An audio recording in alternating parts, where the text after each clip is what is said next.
Yo, I was doing a video.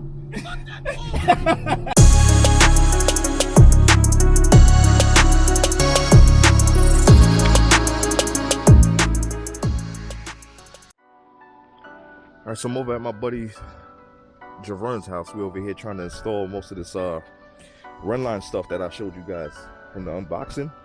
And as you can see, it's raining outside. But like true car heads, rain don't really stop nobody from doing this stuff. As you can see, this guy's going in. So we installed the passenger side floorboard already. It's already looking good. Javern right now is working on the driver's side. And then we got to do the pedals. So after he installs the floorboard over there, we're going to install the pedals. And then from there, we're going to try to do the door panels. But hopefully the rain doesn't get even worse than this. But I'm not going to really show you guys like a how-to, because it's pretty straightforward. It's simple, just a few bolts you got to drill in. There's quite a few videos already online of how to install these. So I'm just going to, you know, cut in here and there just to show you guys a little quick update of what's going on. So even though in the rain, Javern and I was able to finish everything as far as the Rennline stuff. So I'm just gonna show you guys a quick like just the end result of everything installed. So that's the RS door panels with the door straps. And remember I mentioned that the door straps was gonna match that the fire extinguisher release strap. So this was pretty straightforward. It was pretty easy to install. Like I said, there's videos on YouTube. Also installed the floorboards. That's the passenger side. We installed all the pedals. That's the dead pedal, the clutch. I'm sorry, the pedals are kind of a little dirty for me driving it back home, but you guys get the gist of it. I clean it up when I get the chance. Also the e-brake handle, change that as well. And I'm gonna go to the back and show you guys the bypass, the heater duct bypass. So this is the heater duct bypass right here, the carbon heater duct bypass. And the heater blower took up all of this space right here. This whole section that's like open, that's where the heater blower sat. So doing that, eliminating that and just using the bypass, it just runs a straight tube down into where it goes to basically heat into the cab, as I mentioned, and it drops some weight, the 9 pounds that I mentioned as well. And like I said, it makes the engine bay look slightly cleaner, still cluttered, but looks a little bit better than before.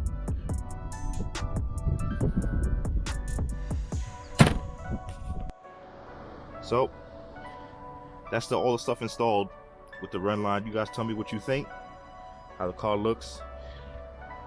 Once the sparkle seats come in, I'm gonna install the sparkle seats, the steering wheel, and you know, the harnesses and stuff like that, and it could really offset the Rennline parts.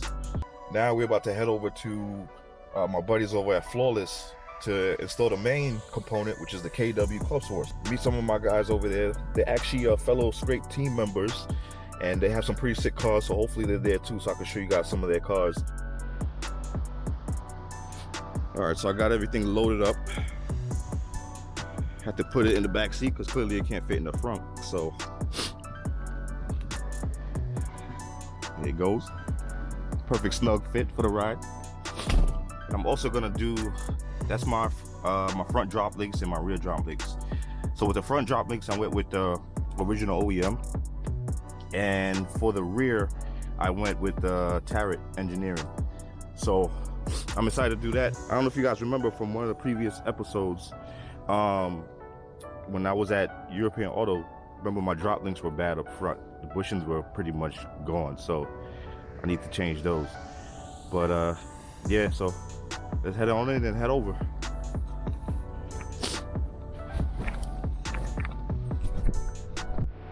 Finally made it over to Flawless. They just took the wheels off. About to put on the KWs, put on the bushings. Let me show you some of the stuff they got here.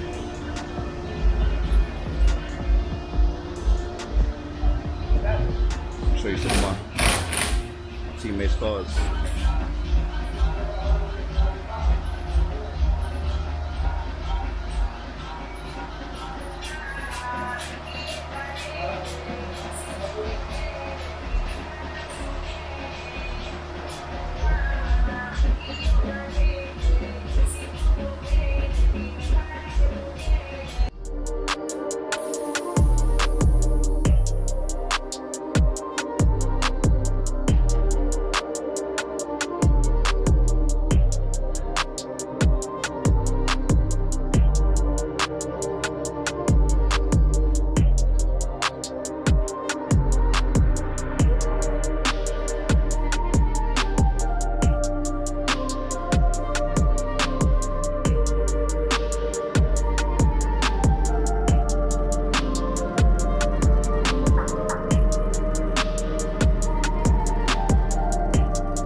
Really gonna do like a whole, you know, like a whole recording of them installing the coilovers, because they got so many other videos on YouTube showing that. So I'll show you guys the after when everything is on and the car is lowered, and then I'm definitely gonna do, you know, my impressions on how the coilovers feel and how the car feels, you know, with the new suspension on it.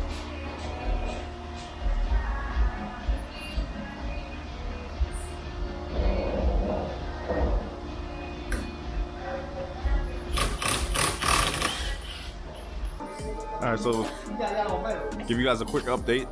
The rears are on. About to move to the fronts. Alright, so now the fronts are in. But I'm doing the lower control arm bushings. I'm doing the wall rod bushings. So we took the lower control arms out. We're actually burning the bushings out now. I'll show you guys that in a second.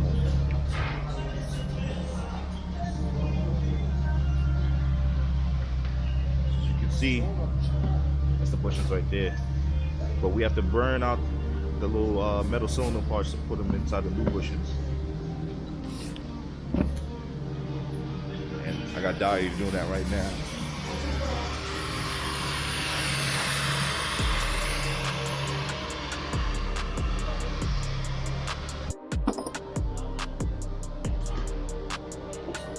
This is what we're going to use inside the new bushings. What Dahlia gonna do after knocking out the last one, he's gonna press the rest of the rubber bushing out. No, I'm doing it right now. Yeah, it's all greased up. Also want to show you guys the old drop links.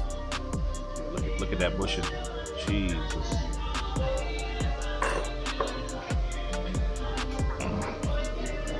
This is the new ones.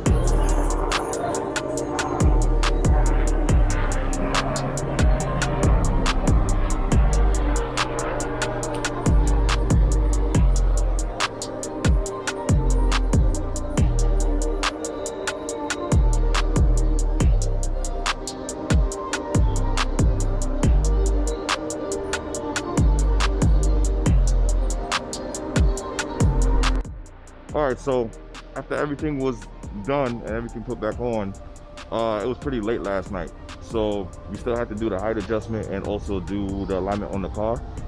And so we decided to leave it for the next day, well, today. So now I'm back and everything is done. The car's aligned. As you can see, there's no wheel gap.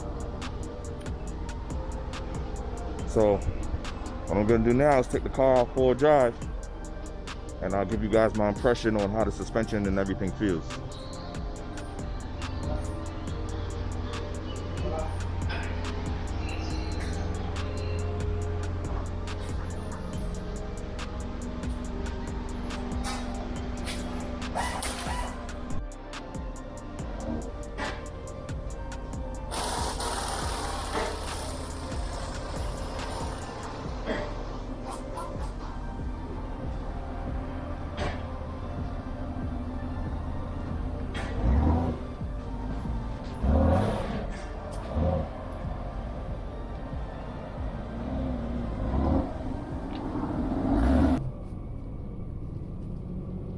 Alright, so first impression of the coilovers.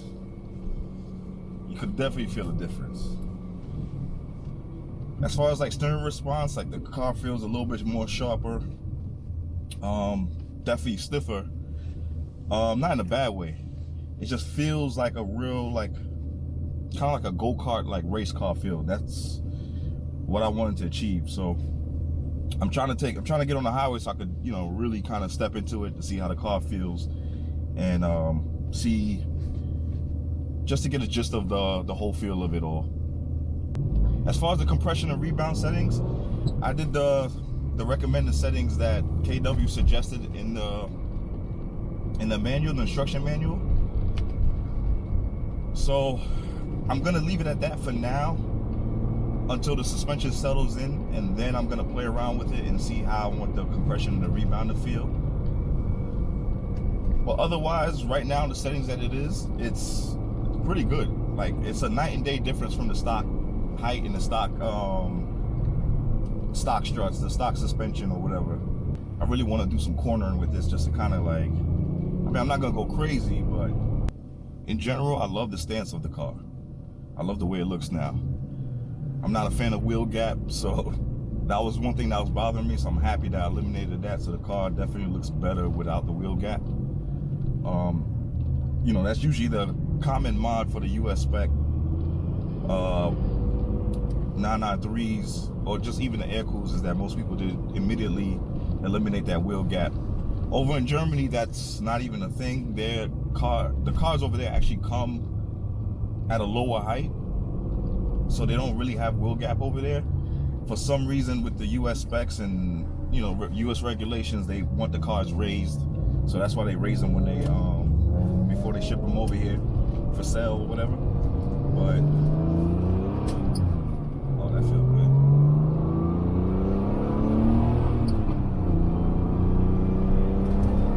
Oh yeah. Yo, just a little, like, just to avoid the potholes and stuff, I'm already at like 60, and the car feels sharp. Oh man, unbelievable. Yo, it really feels like literally like a go-kart. Oh, this feels so good.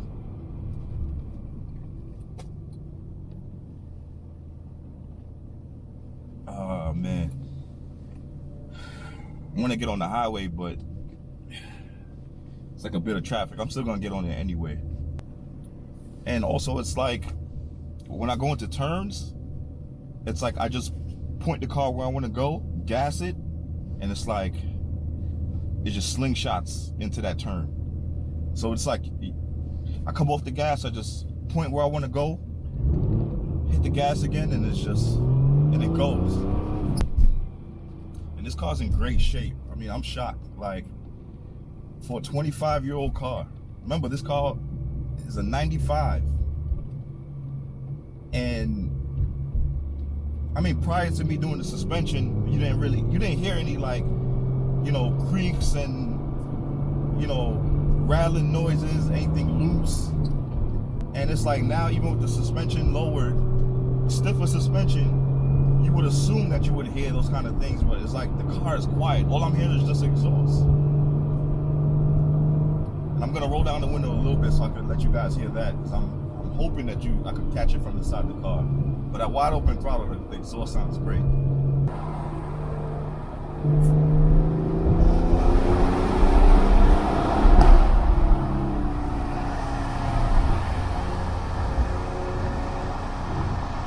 You hear that pop?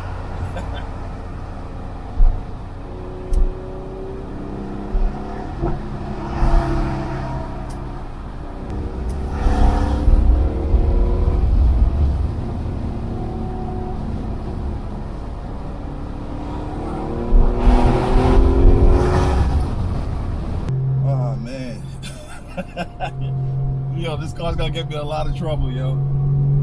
And this is why. Alright. So people that know me and know my previous cars, they were always like, yo, Joe, why do you bag your cars? Why do you do the stand stuff? And honestly, that stand stuff kept me out of trouble. Like, I used to street race, I used to do all that stuff back in the day. I was young and dumb.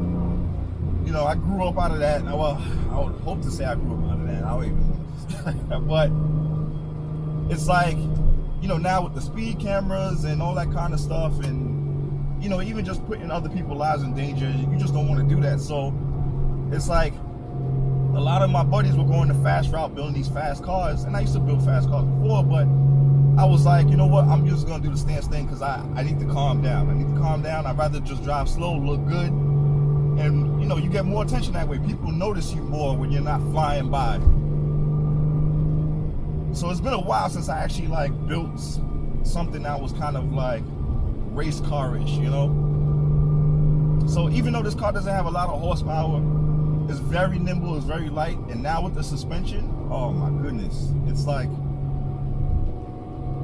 I'm gonna get in trouble. Not to jinx myself, I'm just saying it as a joke, but like, yeah, every time I drive this, I'm gonna want to like open this thing up just to go into turns with it. And imagine, mind you, this is on a stock body. Imagine on the RWB. Well, imagine when I put the RWB kit on. Now with the wider body, the wider track base, like wider wheels, 13-inch. Well, the wheels are going to be 13-inch wide in the rear, 10-inch wide in the front, well, 10.5 in the front actually. So imagine how the turning and stuff is going to be with that. And to throw in the fact this is an all-wheel drive.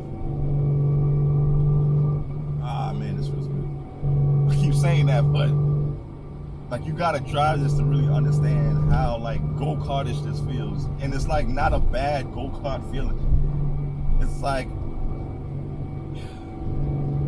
I don't want to go as far as saying like you feel invincible, but like you're not scared to push the car. And then it's crazy because it's like you tell people you have a 25-year-old car, you got a 95, and then that you're pushing it, and they're looking at you like, what would you push an old car? But they don't realize that, yo, this car, I mean, there's a lot of other old cars that feel amazing, but this one, yeah, this is it. And to give you guys a little backstory, it was kind of hard for me to decide what suspension to go with, because, you know, I was reading all this stuff in the forums, and it seems like everybody was doing the PSS 10s, or either they'll do the European spec setup, which is what I was mentioning earlier. And I mean, those sound good, and I was kind of leaning towards the PSS 10s, but I was like, you know what, I kind of want a more like demanding coilover and something that wasn't gonna like destroy my pockets. Preferably, I really wanted to get the JRZ setup, but if you guys know about JRZ, those are expensive, like really expensive. So I settled for a happy medium. I decided to go with the KWs, and initially I was gonna go with the V3s, but my buddies who are also on Clubsports convinced me. They were like, dude, they were like, V3s are awesome, but if you want to go to the next step, get the Clubsports. And I read up on the Clubsports, and they said that the Clubsports were stiffer, they were more like track oriented. So I was like, you know what? I'll just push the envelope. I'll spend a little bit more, and I'll get the Clubsports. And I'm very happy that I got the Clubsports. All right, guys, I think I pretty much summed up my experience. I'm laughing because this car is fun. Car is fun. That was my installation, my review, the summary of everything, the Rennline parts, the KW coilovers. I still have the mounts and stuff I got to put in. I didn't put those in yet, but overall the car feels amazing. And you know, I think you guys, I think anybody with 993 should opt for the Clubsports. I give it a thumbs up. So I appreciate you guys watching. You know, stay tuned for the next episode, and see you guys next time.